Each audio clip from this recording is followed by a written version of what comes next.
府城百年爱的卡架这本绘本是中西区公所年度重要的出版册，以长命百岁的猫咪露露加台南的小男孩阿宝为主角，用因纯真的视角加互动的对话，带出西方宣教师为台南府城努力奉献的故事，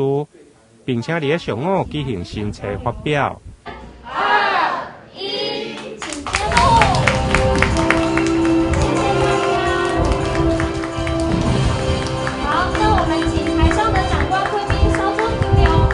这本书是描绘我们过去台南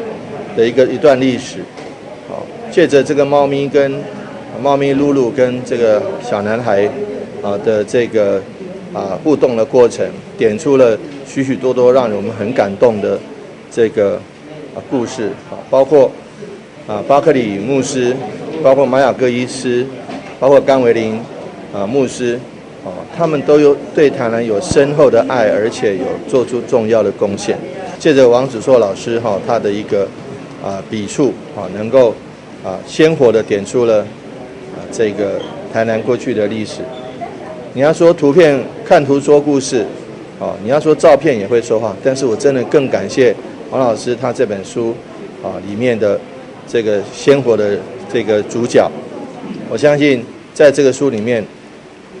这个玛雅各医师是活起来了，然后巴克里牧师也非常活跃，这些，我觉得都是让我们非常非常感谢的。发表会中包括市长吴伟泰以及作家王子硕加画师青叶维、文化局副局长陈小成、中西区长萧泰华以及侪位的民意代表、里长加学校的校长拢到场出席。